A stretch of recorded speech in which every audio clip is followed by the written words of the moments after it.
ముందు శనగపప్పు నానబెట్టుకోవాలి.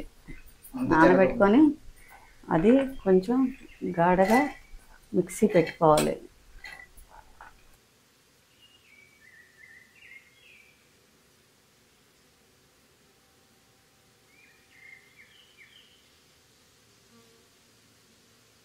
వేయకుండా పొడి పొడిగా మిక్సీ పట్టుకోవాలి.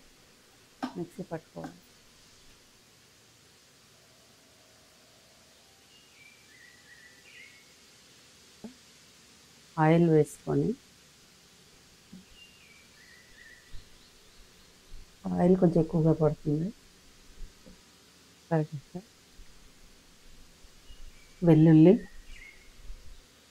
వెల్లుల్లి వేసుకొని కొంచెం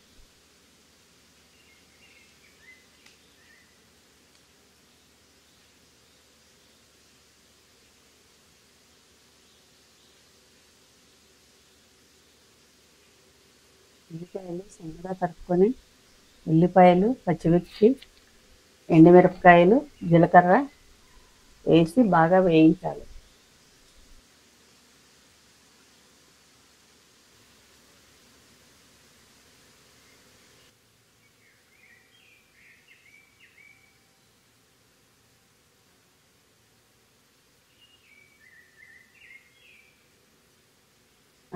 ఉల్లిపాయలు బాగా ఎర్రగా వేగాలి.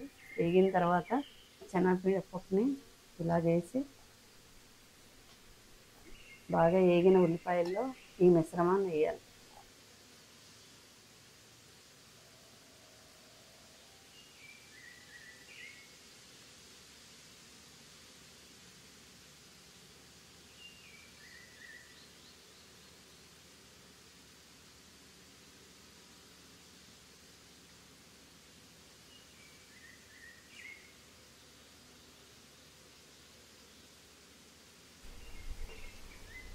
దీంట్లో రుచికి సరిపడినంత ఉప్పు,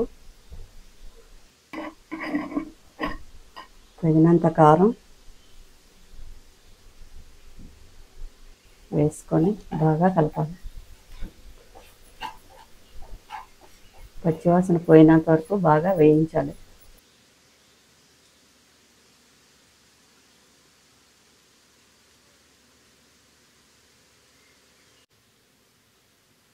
బాగా సిమ్లో పెట్టి వేయించాలి.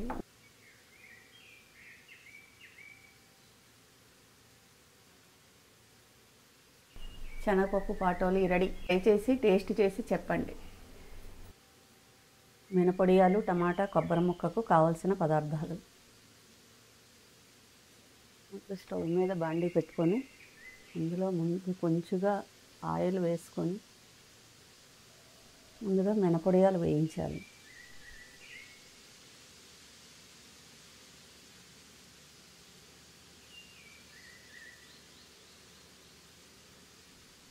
మినపొడియాలు కొంచెం వేగిన తర్వాత తీసి పక్కన పెట్టుకోవాలి. మళ్ళీ కళాయి పొయ్యి మీద పెట్టుకొని కొంచెం ఆయిల్ వేయాలి. ఆయిల్ వేడెక్కిన తర్వాత ఒక ఉల్లిపాయ, పచ్చిమిరపకాయలు బాగా వేయించాలి.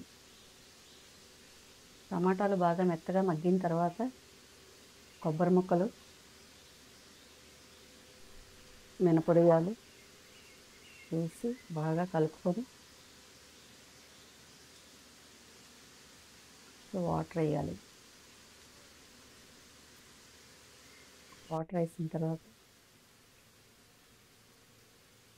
బాగా ఉడకనివ్వాలి. సిమ్లో పెట్టుకొని ఉడికించుకోవాలి. మినపొడియాలు ఉడికినంత వరకు ఉడికించాలి.